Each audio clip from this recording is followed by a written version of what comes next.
Halo anak-anak kami kelas 12, berjumpa lagi dengan Ibu Susi Susanti Simanjuntak pada mata pelajaran sosiologi. Baik, kali ini kita akan membahas mengenai tentang interaksi sosial. Nah, apa itu interaksi sosial? Interaksi sosial adalah hubungan timbal balik antara individu dengan individu, individu dengan kelompok, dan juga kelompok dengan kelompok. Nah, ada dua syarat terjadinya interaksi. Yang pertama itu adalah kontak dan yang kedua itu adalah komunikasi. Nah, kontak itu dibagi atas dua. Yang pertama itu adalah kontak langsung dan yang kedua itu adalah kontak tidak langsung. Yang dikatakan dengan kontak langsung itu misalnya ketika kamu itu berjabat tangan dengan seseorang. Nah, itu adalah termasuk dari kontak langsung.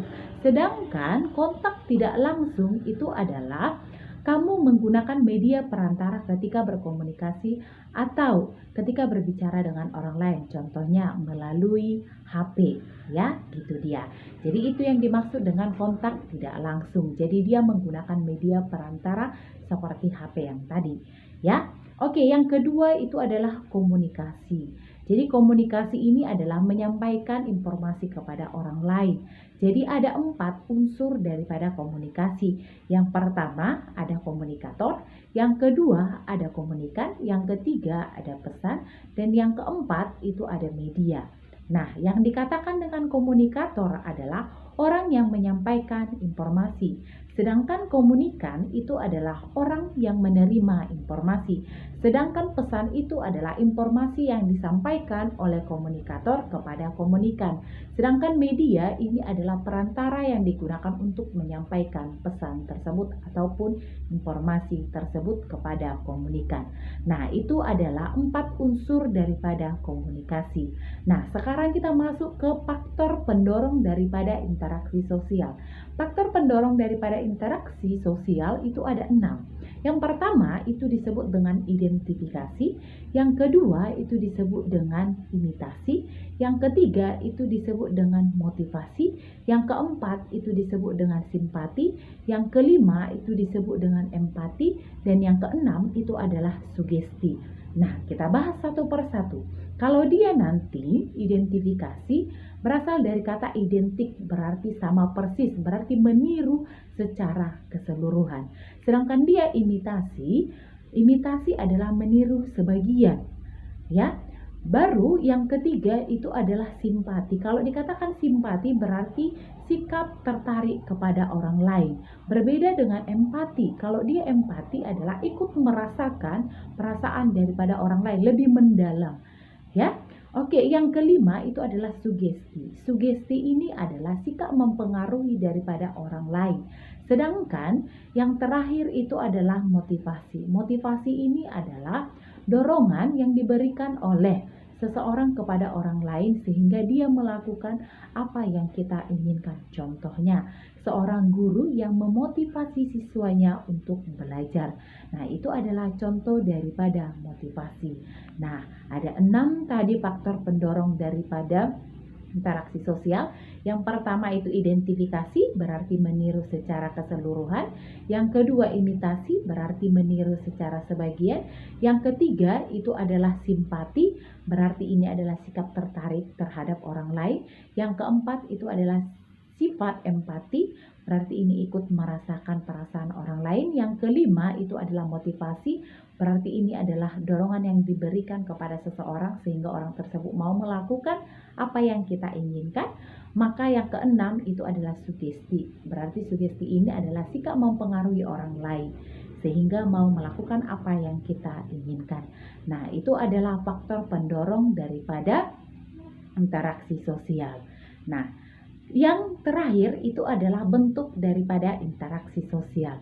Bentuk interaksi sosial ada 2. Yang pertama itu adalah asosiatif dan yang kedua itu adalah disosiatif.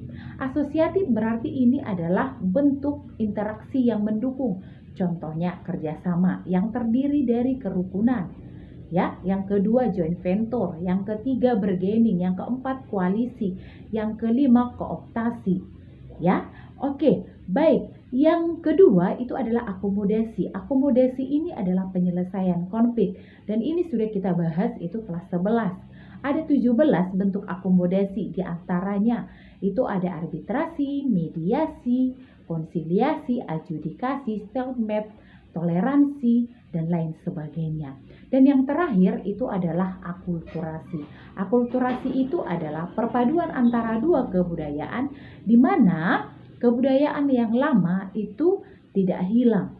Ya, contohnya itu adalah Candi Prambanan, Candi Borobudur. Di sana ada penyatuan dua kebudayaan ataupun lebih, tetapi kita masih bisa membedakan ini kebudayaan yang mana, ini kebudayaan yang mana. Itu dia contoh dari akulturasi. Nah, berbeda dengan asimilasi. Kalau dia asimilasi, ini perpaduan antara dua kebudayaan tanpa menghilangkan kebudayaan yang lama. Jadi dia sudah menghasilkan kebudayaan yang baru. Contohnya itu adalah amalgamasi ataupun perkawinan campuran. Nah, itu adalah contoh dari asimilasi dan juga akulturasi yang tergabung ke dalam bentuk asosiatif.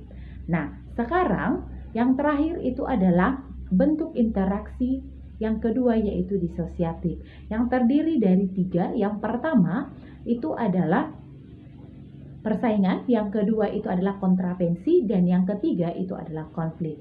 Nah, kalau dia persaingan berarti seperti yang kamu hadapi itu di kelasmu masing-masing. Kalian bersaing antara yang satu dengan yang lain. Nah, ketika persaingan itu tidak sehat, maka akan muncullah nanti yang kedua, yaitu kontravensi. Sikap tidak suka antara yang satu dengan yang lain sehingga memunculkan kebencian. Tetapi ini sikap kebencian yang disembunyikan. Tetapi ketika ini sudah terkuak ke permukaan, maka akan timbullah yang namanya konflik sosial, yaitu pertentangan antara kalian dengan teman kalian, ya, sehingga akan terjadi yang namanya suatu perpecahan. Nah, itulah dia faktor pendorong dan juga bentuk daripada interaksi sosial. Semoga anak-anak kami sekalian paham dan mengerti mengenai tentang penjelasan yang Ibu sampaikan. Terima kasih kepada anak-anak kami sekalian. Sampai bertemu kembali dengan materi yang lainnya. Terima kasih dan shalom.